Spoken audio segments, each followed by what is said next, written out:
The light still burns in Boone County. Every few months, someone driving the old service road swears they see it. A single porch lamp glowing through the mist, long after the house it once belonged to was reduced to ash. The locals call it the waiting light.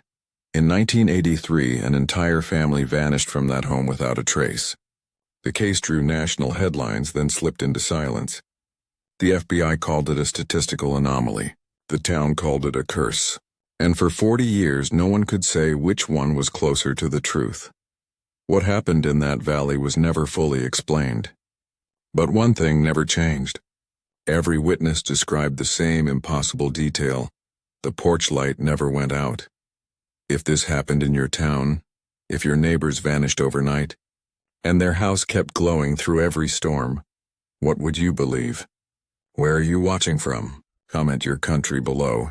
Still, the truth hadn't surfaced yet. ChatGPT mükemmel. O zaman başlıyoruz Mustafa. The Light That Waited Studio Extended Edition. Yeni versiyon, duyusal olarak daha yoğun, sahneleri yaşayan, izleyicinin gözleri önünde geçen bir sinematik belgesel gibi akacak. CapCut seslendirmeye doğal nefes aralıklarıyla uygun olacak. Her cümle bir anlatıcı nefesi uzunluğunda yazılacak. Intro: The light still burns in Boone County. Every few months, someone driving the old service road swears they see it. A single porch lamp glowing through the mist, long after the house it once belonged to was reduced to ash. The locals call it the waiting light. In 1983, an entire family vanished from that home without a trace. The case drew national headlines, then slipped into silence. The FBI called it a statistical anomaly. The town called it a curse. And for 40 years, no one could say which one was closer to the truth.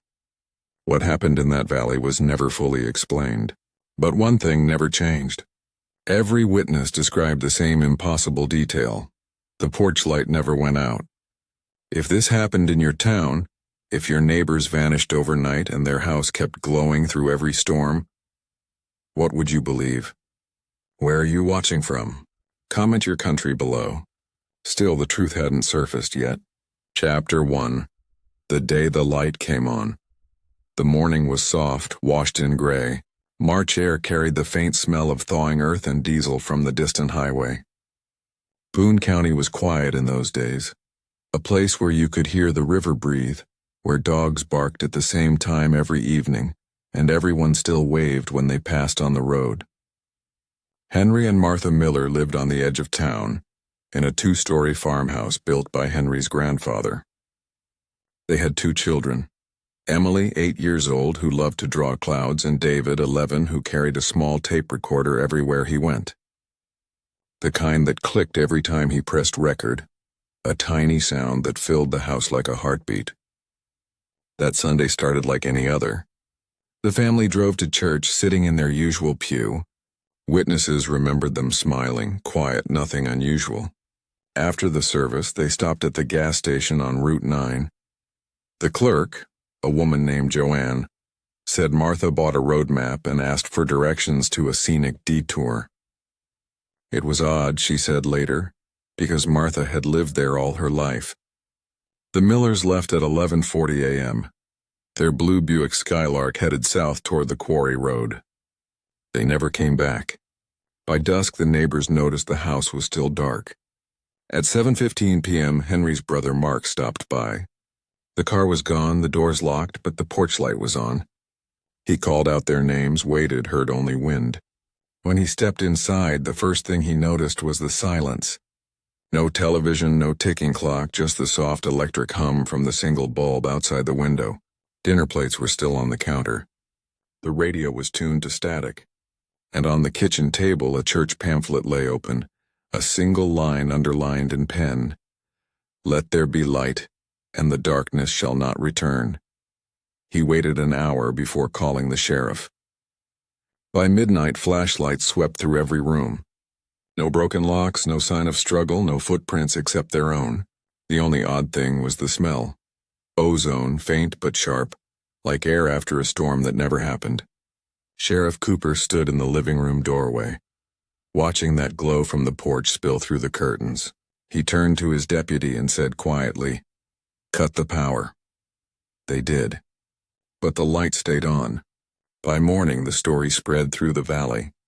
School buses slowed as they passed the Miller property. Farmers driving into town glanced at the light and crossed themselves. No one said it out loud, but everyone remembered something. Another family, years earlier, a different house, same road, same story. Lights on, no one home. That afternoon, the sheriff called the state police. By evening, the FBI arrived.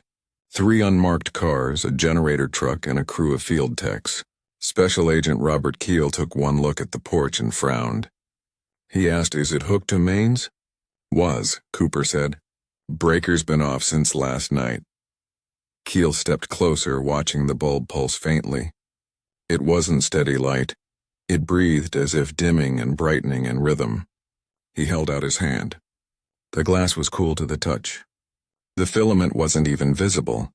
It glowed from inside, but not from heat. He ordered a perimeter set up around the property. Reporters gathered at the edge of the field. Someone shouted a question about foul play. Keel ignored them. He just kept staring at that light. Later, he'd tell the investigation board, "It wasn't the brightness that got to me. It was the way it made shadows move when there shouldn't have been any." As night fell, the temperature dropped 10 degrees. Dogs howled from somewhere down the valley. The search grid extended into the woods. Deputies found tire tracks halfway down Quarry Road, 2 lines that stopped suddenly in the dirt. No skid marks, no impact, just vanished. By dawn, every clock in the Miller house had frozen. All the hands pointed to 11:47. Keel wrote it down without realizing he'd seen that number before. In a Cold War memo he'd studied as a rookie. It was the timestamp of an unsolved power anomaly at an old weather station. Same state, same kind of light. But that connection would come later. For now, Boone County was waking up to headlines that read, "FBI investigates family vanishing. Light still burns." At 6:10 a.m., Keel stood at the end of the driveway watching the fog rise over the valley. He pulled out his tape recorder and spoke softly into it. "Initial assessment, family of 4 missing, vehicle unlocated. Light source unknown. No electrical feed. No heat emission. Residual static recorded at..." He paused. The radio on his shoulder crackled. 6 tones. 35 seconds of silence. Then the voice of his field tech. "Sir, you should see this." Keel turned toward the porch. The door was open now. Inside the living room window, the reflection of the light wasn't steady anymore. It shimmered, and just before the fog swallowed the view, he could have sworn he saw movement. A figure standing behind the glass, a woman holding a child's hand. ChatGPT, Chapter 2. The Searchers. The search began before dawn. A low fog clung to the valley, soft as breath and just as cold. Headlights carved through it, beams scattering across the open fields. Engines hummed, boots struck wet gravel, and the only constant sound was the steady hiss of radios. By 5 a.m., every deputy in Boone County was on site. Volunteers arrived from the next town over. Farmers, teachers, a mailman still wearing his uniform jacket. They lined up shoulder to shoulder, flashlights in hand, waiting for direction. The field behind the Miller home looked endless in the mist. Keel stood on the porch, clipboard tucked under one arm, his other hand pressed to his earpiece. He'd been awake 30 hours. The smell of coffee had already soaked into his clothes. He spoke softly but firmly. "No one goes alone. Grid formation, 50-foot spacing. If you find anything, mark it and radio it in. Do not touch." He watched as the volunteers fanned out, their lights weaving through fog. For a moment he felt something almost holy about it. So many people moving in silence, the earth trembling under their shared purpose. Then he saw the power lines. They'd been cut clean, an inch above the ground. Not torn, not frayed, sliced as if by something sharper than a tool. Keel bent to inspect the edge, the copper gleaming faintly, untouched by oxidation. "Recent," he muttered. "Hours, not days." Inside the house, 2 agents cataloged the interior. Every drawer emptied, every closet opened. They found no fingerprints except the family's own. But in Emily's room, one wall was bare, a perfect rectangle of clean paint where something had been removed. A mirror, maybe. The nail holes were still visible. Keel wrote it down, then underlined it twice. At that time, he didn't know he'd write the same detail 12 more times before the month was over. By mid-morning, the fog began to lift. The sun broke weakly through the clouds, and the valley revealed itself in shades of gray and brown. Helicopters circled overhead, their rotors stirring dust that shimmered like silver dust in the air.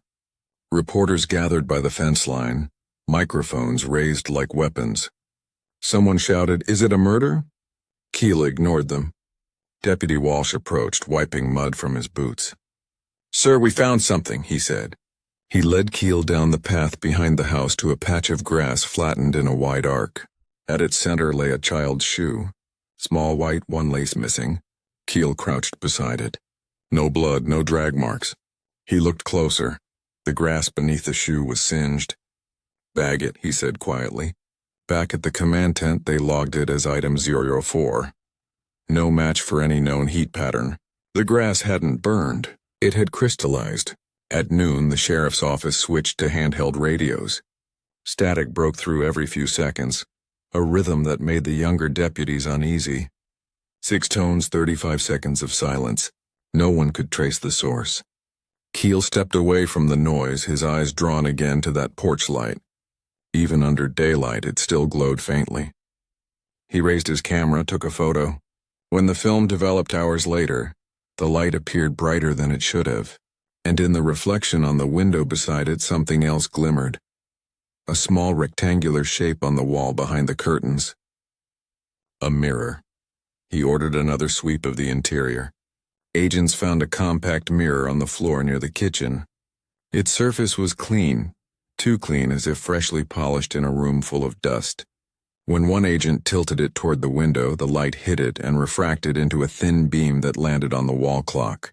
The same frozen clock, 11:47. Keeley felt something twist in his chest. Coincidence, he told himself. But the reflection seemed deliberate, as though the mirror had been placed there to remember something. By late afternoon, reporters were gone, the volunteers dismissed. Only the FBI crew remained, setting up floodlights around the property. The mist returned, thicker now, rolling down from the hills, and for the first time that day the valley grew utterly silent. No birds, no wind, no sound of the nearby highway. Just the hum of the generator, and the faint electric flicker of that light. Keel turned to his deputy. "You hear that?" Walsh frowned. "I don't hear anything." "Exactly," Keel said. He looked out at the field, his breath forming pale clouds in the cold air. Silence means something's listening. That night the search was suspended. The agents packed up their equipment, their flashlights cutting long white paths through the dark. One technician stayed behind to secure the last evidence crate. He later told investigators that as he loaded it into the truck, he felt a pulse through the ground, a steady vibration that matched the pattern of the radio tones. When he looked up, the porch light flickered once, then steadied, brighter than before. He said he heard a child laughing softly, but from far away, as if the sound came from beneath the earth. The report called it fatigue, but Keel read that technician's statement 3 times, and wrote one line in his notebook before closing it for the night. Light responding to presence. As he drove away, the glow from the Miller porch faded behind him, swallowed by fog, but the image stayed burned into his vision, a pale golden circle that refused to leave his eyes. The rain came back the next morning, slow and deliberate as if the sky itself were washing away the night before. Thin streams slid down the farmhouse windows and the porch light flickered behind them like a memory, trying to stay alive. The FBI had set up a temporary command post inside the church across the road. Maps lined the pews, radios crackled beside hymn books, and the air smelled of wet paper and burnt coffee. Keel moved among the agents like a ghost, his notepad filled with observations that meant nothing, until they all started repeating. Mirrors, Clocks. 11:47. By noon, the first batch of evidence from the search grid arrived, mud-caked bags labeled with silver markers, their seals glistening under the fluorescent lights. Item 0, a torn photograph. Item 006, a silver key stamped TH. Item 007, a small shard of mirror glass. Keel studied them one by one. The photograph showed part of a face and a child's cheek blurred by motion. The mirror fragment reflected only the overhead light, but the reflection had depth, as if the glass were thicker than it appeared. He tilted it slowly. The light inside seemed to move a fraction of a second late. The technician beside him frowned. "Residual refraction delay," he said, trying to sound certain. Keel nodded, but in the quiet of the church basement, it felt more like the mirror was thinking. Later that day, a volunteer named Maggie Ross arrived with something in her hands. She was a retired nurse who lived half a mile down the valley. She said she'd been walking her dog when she found it along the creek, a leather handbag half buried in mud. Inside were family photos, a hairbrush, and a folded note in blue ink. "We should have turned around." Keel unfolded it carefully, eyes scanning the letters. It was Martha Miller's handwriting. The ink had bled at the edges, but the words were unmistakable. No date, no signature, just a warning to no one. When he looked up, the church lights flickered. The generator outside coughed once, then steadied again. Every clock in the building stopped at the same moment. 7:47, by Roniger, the searchers were tired. Mud covered their boots, and the fog had returned, heavier this time, rolling down from the ridge like smoke. Keel walked the property one last time before dark. The grass glistened with dew, and in the distance he could still see the porch light. It wasn't just glowing anymore. It was pulsing, like a living thing breathing in the dark. He took a deep breath, the air sharp with ozone. He thought of the note. "We should have turned around." Inside the house, Agent Walsh was re-examining Emily's room. He'd noticed the missing mirror the day before, but now he found something else. Tiny scratch marks in the paint, running down the wall beneath where the mirror once hung, small enough to be fingernails. He radioed Keel. "Sir, I think you should see this." Keel came quickly, his boots squeaking on the wet floorboards. He crouched beside the marks, tracing one with his finger. Fresh. The paint still flaked under his nail. Whatever made those scratches hadn't been gone long. He looked toward the window. The porch light's glow spilled across the carpet. In that moment it looked less like light and more like reflection, as if the bulb were catching something else's shine. "Bag the section," Keel said. "Cut the panel," Walsh hesitated. "You want to take the wall?" "Yes," Keel said. "The wall remembers." That night the evidence tent buzzed with activity. Technicians worked under floodlights, their gloves glistening with rain. Keel stood at the table as one of them opened a new bag. Inside was a Polaroid camera, cracked, half filled with water. The film inside was still sealed. "Where'd this come from?" Keel asked. "Creek bed near the quarry," the tech replied. He slid the wet cartridge into the drying unit, and for a long moment nothing happened. Then, as the chemical layer warmed, an image began to appear. At first it was black. Then shapes. A dashboard. A man's hands on a steering wheel. Martha's reflection in the window beside him. The angle was from the front seat. Someone else had taken the picture. Keel leaned closer. Behind Martha's reflection in the glass, a shape hovered. Tall, thin, featureless. It wasn't a person. It was light. He exhaled slowly. The technician didn't move. No one spoke. The Polaroid was logged as item 015. By midnight, the rain had stopped. The church across the road glowed faintly through the mist, its bell tower rising like a finger pointing at the sky. Keeley sat in his car, recorder on the passenger seat. He pressed record. March 8, 1983. Subject property shows signs of repeated electrical interference. One note recovered, one photographic anomaly. Possible connection to reflective surfaces. Further investigation required? He stopped the tape and looked out the window. The porch light across the road blinked once, then twice, then went still. In the faint reflection of his windshield, he saw something impossible. His own face staring back but delayed a fraction behind him. He didn't move. He just whispered. The church was never meant to be a crime scene, but by the end of that week it was covered in yellow tape and numbered markers.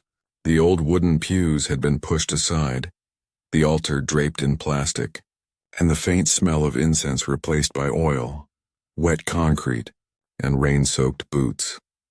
Father Ansel stood near the back door, his hands clasped tight enough to whiten his knuckles. He'd spent 30 years preaching in that building, yet now the air felt different. Too still, too aware. He said to Keel quietly, "You can feel it, can't you?" Like the walls are listening. Keel didn't answer. He was staring at the floor, at a section of tile that didn't match the rest. Newer grout, slightly raised. "Start there," he said. The first hammer strike echoed through the sanctuary. Tiles cracked like gunshots. Dust filled the air, and a faint draft came up through the holes they made. When the floorboards were pried away, the smell hit them. Earth, wet stone, and something else underneath, like rust mixed with rot. Underneath the altar was a small wooden hatch. Someone had nailed it shut years ago, but the wood was soft and the nails pulled free too easily. When they lifted the hatch, cold air rushed out. The candles in the church flickered, and from below a single drop of water fell, echoing like a heartbeat. They lowered lights and cameras one at a time. The tunnel ran deeper than expected. 6 feet wide, maybe 7, lined with brick, its ceiling arched like a rib cage. Moss covered the walls, and on the far end faded writing stretched across the brick. Latin. A phrase Father Ansel recognized instantly. Lux patientia non moritur. The waiting light does not die. Keel's jaw tightened. Is that scripture? Ansel shook his head. It's older. They followed the tunnel for 30 yards before reaching a fork. To the left, the passage collapsed under rubble. To the right, the path sloped downward, deeper into the earth. Their footsteps echoed. The air grew colder. Moisture condensed on their flashlights, forming beads that slid down like sweat. Halfway down, Agent Walsh stopped suddenly. "Sir," he said, pointing at the wall. There were carvings, not letters this time, but tally marks. Groups of 6, then a gap, then 35 more. Keel stared at them, his breath clouding in front of his face. He didn't need to count. He already knew the pattern, 6 tones. 35 seconds. At the tunnel's end, they found an iron door half buried in dirt. It was sealed by 2 heavy bolts, each stamped USAE. The Army Corps of Engineers. Keel brushed the grime away with his sleeve. A date was etched beneath the lock, 1957. He turned to Father Ansel. What was this church before it was a church? Ansel hesitated. It was a storage site, he said softly. For the government. During the tests. What kind of tests? Resonance, the priest whispered. They said it was for communications, to study how light and sound moved through earth and stone. But the old priest, the one before me, he said they were listening for something. Keel stared at the door. The metal vibrated faintly under his palm, as if something behind it was humming. He signaled for the team to open it. The bolts came loose easily, too easily. The hinges moaned once, and the smell that poured out was metallic and cold. Inside was a round chamber 10 feet across. The walls were lined with mirrors, each one tilted slightly downward, reflecting the floor.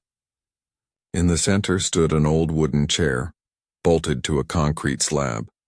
Around its legs were thin grooves like burn marks forming a perfect circle. A small metal box sat on the floor beside it, its surface coated in dust. Keel crouched, brushed it off, and saw the label, Oak Ridge Laboratories. He opened it carefully. Inside were fragments of wire and a small glass bulb, cracked but still faintly glowing. It wasn't connected to anything. It glowed on its own. Get the mirror samples, Keel said quietly. Bag everything. As the team moved to obey, Walsh's flashlight flickered. Then every beam in the room dimmed for half a second. In the mirrors, their reflections did not. They stayed bright a half second behind the real movement. When the lights came back on, The reflections moved too, a fraction late like breath catching up to lungs. Walsh whispered, "Sir, they're not synced." Keel didn't answer. He was staring at one mirror that didn't reflect the others. It showed only the chair, and in that chair the faint outline of a person sitting still. He blinked once. The shape was gone. They sealed the tunnel by morning. The official report called it unstable construction. But Keel stayed long after the others left. He stood at the edge of the hatch looking down at the darkness. He could still feel the cold air rising from it, and underneath it all that same steady hum. When he returned to the surface, Father Ansel was waiting by the altar. The priest said nothing, just handed Keel an old ledger. Inside were handwritten notes dated between 1957 and 1962. Each entry listed times and measurements until the final line. Written in darker ink, a different hand. The light answers when called. Do not call twice. Keel closed the book. The candles behind the altar flickered. The bell in the tower began to ring. Once, then again, 6 times, then silence. The first tape arrived 3 nights after the tunnel was sealed. No one knew who sent it. It came in an unmarked envelope, slid under the church's side door sometime before dawn. On the front, written in pencil, for Agent Keel. He found it while reviewing maps in the pew, a half-empty cup of cold coffee beside him. When he saw the handwriting, he froze. It wasn't the blocked letters of a clerk or courier. It was cursive, thin, looping, almost delicate. He'd seen that handwriting before, in Martha Miller's note. He brought the reel-to-reel to the evidence tent, threaded it onto the player himself. The tape hissed once, then began to play. Static filled the air, soft at first, then rising in a low pulse. Through it came a man's voice. Calm, controlled. Phase 1 complete. 4 subjects. Temporal resonance achieved. The sound cut out for a moment, replaced by faint breathing, then a whisper under it, barely audible but unmistakable, a woman's voice. Turn it off. Keel stood perfectly still. He looked at the technician beside him. Did you hear that? The man swallowed hard. Yes, sir. The recording ended abruptly. No click, no stop. It simply ceased to exist. Keel rewound it and played it again. This time something new appeared. A child's laugh buried under the static, like someone playing in another room. Then the sound of a door creaking open, followed by 6 tones. 35 seconds of silence. Keel turned the machine off. His hands trembled. He reached for his notebook and wrote 3 words. It remembers sound. Over the next week, 5 more tapes arrived. All unmarked, all containing fragments of voices that shouldn't have existed. Some were too warped to make out. Others were clear enough to sound like confessions. Keel cataloged them one by one, each labeled by the sound it carried. Tape A, the voice. Tape B, the laugh. Tape C, the door. Tape D, the light. Tape D began with silence. Then a faint hum built in the background. The same resonance from the tunnel, but rising now alive. Under it, the voice returned. Not the man's this time. Martha's, Henry, she whispered. Don't stop. We're almost through. Keela leaned forward, eyes fixed on the spinning reel. Through what? He muttered. Then a knock. 3 times. A pause, 2 more. It was the same rhythm as the church bell's slip. The recording ended with a sharp pop, and the smell of ozone filled the air. The technician nearest the player stumbled back, his skin flushed with static. Keel unplugged the unit. The reel kept spinning for 5 seconds after the power died. That night he took the tapes home. He told no one. He sat in the dark, the glow from his porch bulb casting soft light across his kitchen table. He played them all again, one after another. Every time he replayed them, the background changed slightly. New voices, new sounds. At first he thought it was his imagination. Then he noticed something else. Each tape was growing longer. By minutes he checked his wristwatch. It had stopped. 11:47. The next morning he brought the reels to the lab van. Run a spectrum test, he ordered. Every frequency, including subsonic. The technician nodded, adjusting dials. Within seconds, the waveform displayed something impossible. The sound wasn't random.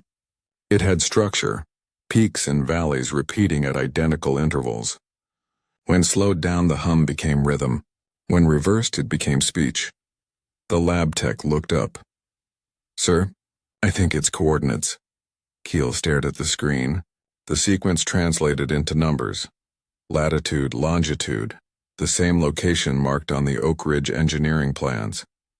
The old weather station north of town. He called it in. No one responded. The radios crackled once, then died completely. That evening, Keel drove alone to the site. The sun was low, the road slick with recent rain. The old weather station appeared through the mist like a skeleton of steel and glass. Every window shattered, the front door hanging from one hinge. Inside, the air was cold and metallic. Dust hung like fog, catching light from his flashlight beam. He passed through one hallway, then another. Signs still clung to the walls. Restricted access, resonance testing area. He found the recording room at the far end. Desks overturned, reels stacked like forgotten bones. On one table sat a brass lamp, the exact design as the missing one from the Miller home. Its bulb was intact, and though there was no power, it glowed faintly, gold against the gray dust. Keel lifted his recorder. His voice shook as he spoke. March 12th. All signs point to direct correlation between the Miller property and this site. Electrical anomalies match. Reflective materials and a recurring factor. Possible energy transference between... He stopped. Through his headphones, a faint tapping. 3 knocks, a pause, 2 more. Then a sound behind him, soft like someone stepping on wet concrete. He turned. Nothing. Only the lamp still glowing. He aimed his flashlight at the glass on the far wall. His reflection stared back, faint, delayed.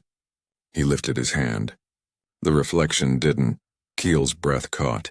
He whispered, "Who's there?" No answer, only the hum, low, steady, and growing. He backed toward the exit, his recorder still running. The last words it captured before the static swallowed everything were quiet, barely a breath. "They're not gone. They're listening." When the recovery team arrived 2 hours later, the station was empty. Keel's car was parked outside, headlights on, engine running.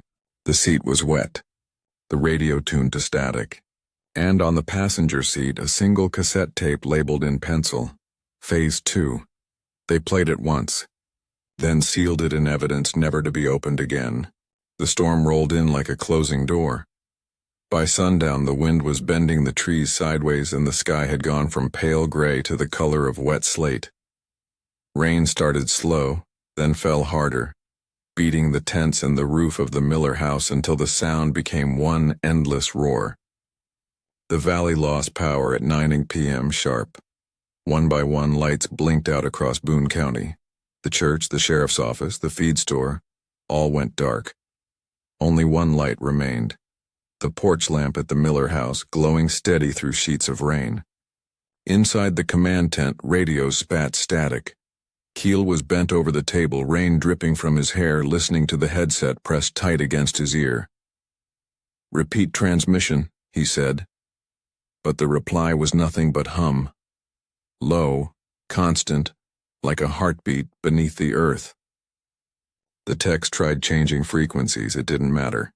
Every channel played the same thing, 6 tones, 35 seconds of silence, and a voice, faint, almost kind.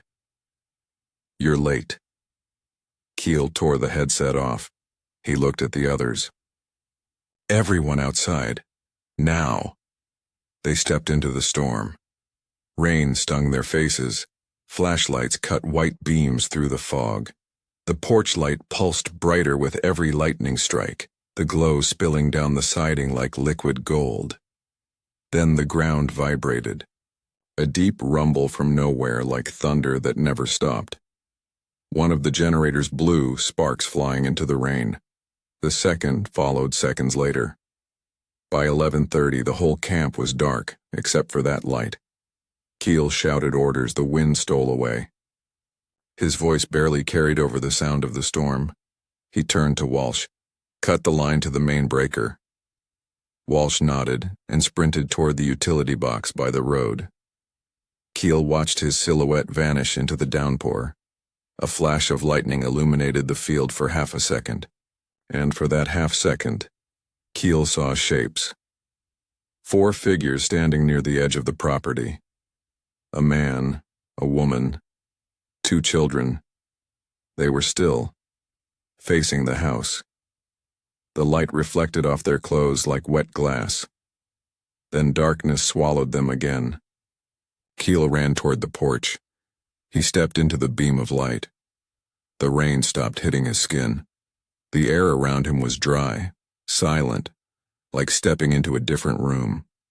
The hum was louder here, coming from the ground, from the house, from inside his own bones. He shouted into his radio. "Walsh, status?" Static answered.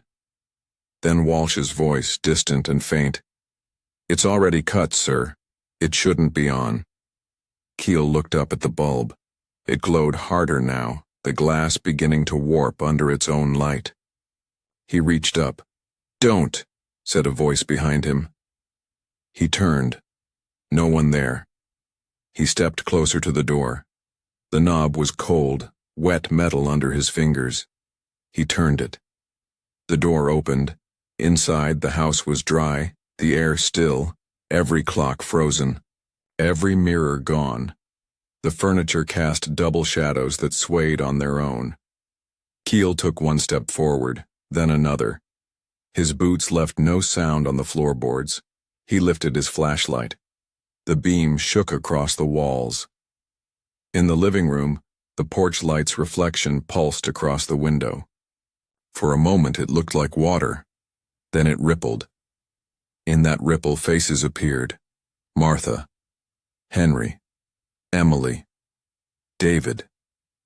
Their expressions calm, their eyes too bright. Keel reached for the glass. The surface was cold and wet. He could see his own face reflected among theirs. When he blinked, they blinked a beat later. He whispered, "Where did you go?" Martha's reflection moved first. Her lips formed words he couldn't hear. Then the hum rose again, vibrating through the windows, through the walls, through him. The porch bulb burst. Light filled the house like a flood. Everything froze. The rain outside, the wind, the sound. At exactly 11:47, every clock in the house began to tick again, in perfect unison. The storm broke by morning. The sky cleared, the ground still steaming. Deputy Walsh returned to find the front door open, the porch soaked in gold dust that shimmered under daylight. Keel was gone. His car still parked in the driveway, engine cold. On the porch, half buried in mud, lay his tape recorder. It was still running. The tape was short, just a few minutes long. It began with his voice. March 18th. Subject light, active, signal reestablished. I think they're coming through. Then the hum. Then silence. Then a single line, spoken softly, in Keel's own voice, but layered with another beneath it. They're not gone. They're home. The tape clicked off. The light never came on again. By the following week, the FBI declared the site closed. All materials transferred to Washington. The official report listed Keel as missing in the line of duty. Boone County went back to normal, at least that's what the papers said. But locals told another story. That when storms returned and thunder rolled across the valley, a single porch light would flicker on somewhere in the dark, even though there were no houses left standing there. Still, the truth hadn't surfaced yet. The case file came back from Washington with a red stamp across the cover. Classified, do not reopen. 117 pages of bureaucratic language meant to explain what couldn't be explained. The first line read, "Subject area compromised by severe weather event." The last, "No human remains recovered." But everyone in Boone County knew it wasn't the weather. It was the light. The FBI packed up their equipment and left before dawn. Tents folded, trucks loaded, radios disconnected. By the time the sun rose, only the porch remained. The bulb socket was empty now, yet the wood beneath it still shimmered faintly as if holding on to the glow. Sheriff Cooper stood at the edge of the property watching them drive away. He'd been sheriff 20 years, but he'd never seen the bureau move so fast. He turned to Deputy Walsh, who looked pale, exhausted. "Feels like they're burying it," Cooper said. Walsh nodded. "Feels like they already did." 2 weeks later, the official narrative appeared in the papers. Boone County incident contained. The article mentioned faulty power lines, gas leaks, and optical illusions caused by electromagnetic discharge. It didn't mention Keel's disappearance. It didn't mention the tunnel or the recordings or the mirrors. The church reopened. Father Ansel tried to lead Mass again, but he could barely get through the prayers. His voice trembled when he reached the word light. After the second service, he locked himself in the rectory for 3 days. When he emerged, he looked 10 years older. He gave one interview to a local journalist, a woman from Columbia who had covered the case from the beginning. She asked what he thought had really happened. Ansel stared at the floor for a long time before answering.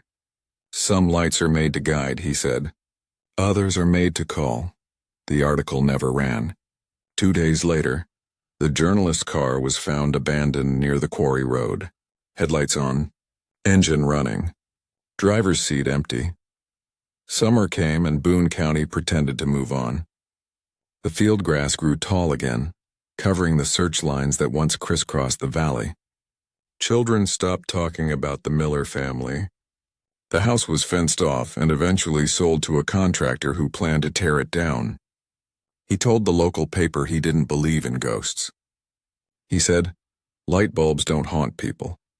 The demolition crew arrived on a bright morning in June. The sky was clear, the air dry. They cut through the fence, unloaded their tools, and stood before the charred remains of the porch. The bulb socket still hung from the beam. One of the men joked, "Who wants to take it down?" They drew straws. A young worker named Danny climbed the ladder. He reached for the socket, grabbed it, and twisted. The bulb clicked. Then it glowed. Everyone froze. The power generator hadn't been started yet. Danny dropped the bulb. It shattered on the porch, but instead of glass, it burst into dust, golden, fine as pollen. The crew left within the hour. None returned. That night, a passing motorist reported seeing a glow from the field. He said it looked like someone's front porch. He said he saw a man standing there, a woman beside him, and 2 children sitting on the steps. When police checked, the property was empty. Back in Washington, a clerk at the Bureau's archive division was sorting through cold case boxes. He came across one marked Boone County, 1983. Inside were cassette reels, damaged Polaroids, and Keel's missing notebook. Every page filled with dense handwriting, coordinates, drawings of circles, and a single recurring phrase written over and over again. Light equals memory. He filed the box for storage. That night, the fire alarm went off in the records wing. By morning, the Boone County file was gone. The surveillance cameras caught nothing. The timestamp on the recording froze at 11:47, 5 years passed. Then one evening, a woman walked into the sheriff's office in Jefferson City. Thin, quiet, wrapped in a gray coat. She handed the desk sergeant her old Missouri driver's license. The name read Martha Cole Miller. The sergeant laughed at first, then stopped when he saw her face. She looked older, but the resemblance was perfect. Same eyes, same small scar near the lip. She said she wanted to report something missing. When asked what, she replied, "Time." The sheriff came down himself. They sat her in the interview room.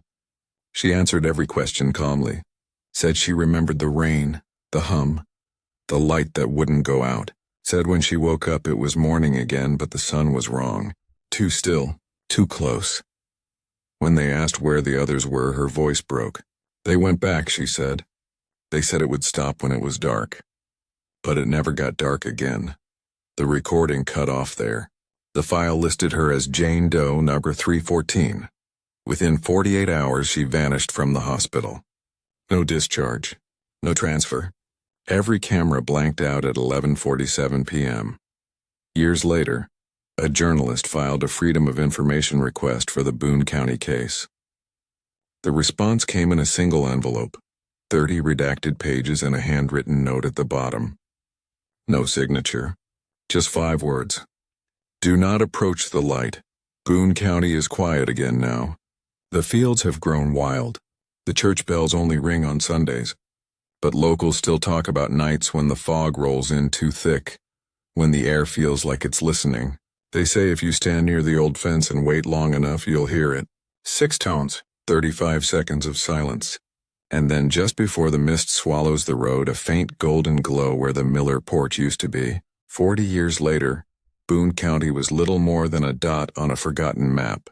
Most of the town had either burned, flooded, or been sold off to developers. The church was gone, the Miller property overgrown with pines and honeysuckle. Only the foundation stones remained, half sunk into earth that didn't want to remember. The story had faded, or it was supposed to. But in the summer of 2023, a small documentary crew from Atlanta arrived to film an episode about America's Lost Towns. They called it The Light That Waited. The director, a man named Ethan Cole, had found the case buried in an old Bureau archive index. Just a single line in a catalog. Boone County Incident 1983, restricted. No files, no photographs, no follow-ups. Only that red stamp, classified. He'd spent months digging through microfilm, forgotten newspaper clippings, and rumor. What he found didn't add up. 4 missing. 1 vanished agent. No remains. No closure. They arrived on a hot afternoon, the air thick with humidity and the buzz of cicadas. The crew parked on what used to be County Road 9, now little more than a trail swallowed by weeds. They unloaded cameras, drones, microphones, laughing nervously like tourists who hadn't realized yet where they'd come. Ethan led them toward the old foundation. "This is it," he said. "Right here. This is where the porch stood." The ground looked ordinary enough. Patches of dry grass, a few rotted boards. But when the sound guy dropped his boom pole, it didn't thud. It echoed. They dug. Beneath the dirt, they found concrete, smooth, cold, and lined with faint circular grooves. One of the interns brushed away the dust and froze. "Guys," she whispered. "There's something here." It was a trapdoor. Old, rusted, but intact. And when they pried it open, the air that escaped wasn't just stale, it was cold. Like winter, like breath from something still alive down there. Ethan pointed his flashlight into the hole. A tunnel. Brick walls, arch ceiling. The same one Keel had entered 40 years earlier, the crew argued. They were just supposed to shoot exteriors, not explore. But curiosity is a dangerous light. It never switches off once you turn it on. Ethan went first, his camera strapped to his chest, recording everything. The others followed, their footsteps echoing into the dark. The deeper they went, the quieter the world became. The only sound left was the hum, low, familiar, alive. They found the chamber at the tunnel's end. The mirrors were still there, coated in dust, their surfaces cracked and rippling like water. The chair stood untouched, the metal box beside it burned black. Ethan whispered, "Jesus, it's real." He reached out to touch one of the mirrors. The surface vibrated under his palm. The air around him shifted. The temperature dropped 10 degrees in seconds. The others started backing away. Their flashlights flickered. "Did you hear that?" A voice on the audio recorder, faint, distant. A woman's voice. "You're late." The sound technician muttered, "That's not playback. That's live." Then the mirror in front of Ethan rippled again, and the image inside it changed. Not their reflections now, something else. A house. Rain. A light on a porch. The camera's red light blinked once. Then all the mirrors began to glow, each one showing the same thing from a different angle. The Miller home, frozen in time, its porch lamp burning through a storm that never ended.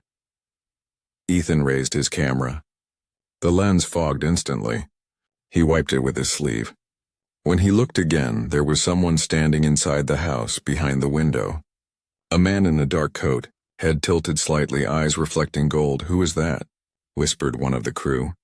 Ethan didn't answer. He just whispered back, "He's looking at us." The hum grew louder. The mirrors trembled. One shattered, then another. The sound didn't echo, it folded. Like the air itself had bent, they ran. But the tunnel no longer led upward. Every turn looked the same. Every wall seemed closer than before. And beneath the roar of their own footsteps, the tape recorder caught 6 tones. 35 seconds of silence. 3 days later, a park ranger found the crew's van abandoned on the old highway. All the equipment inside. Cameras drained. Lenses fogged from the inside. The footage card was still in Ethan's camera. When investigators played it back, the first 40 minutes were normal. Interviews, drone shots, laughter. Then static. Then one clear image. A porch light burning in the dark. At the bottom corner of the screen, a timestamp appeared. 4:47 p.m. Then a reflection. The cameraman's face frozen half a second late. The footage ended with Ethan's voice. Soft, almost peaceful. "They're not gone," he said. "They're waiting." Today, Boone County is closed to the public. The official reason is soil instability. But locals still see a faint light from the woods some nights, hanging in the mist like a single golden star. Truckers passing through say their radios pick up 6 tones around mile marker 12. Always at the same time. Always followed by silence. No one lives there anymore. But if you drive through the valley after midnight, you might see it. A porch standing where no house should be, glowing faintly through the fog. And if you stop, if you wait long enough, you'll hear the hum, low and steady, like someone breathing through the glass. If this happened in your town, what would you believe? Some stories were never meant to stay buried. Don't let them vanish, and keep them alive with us.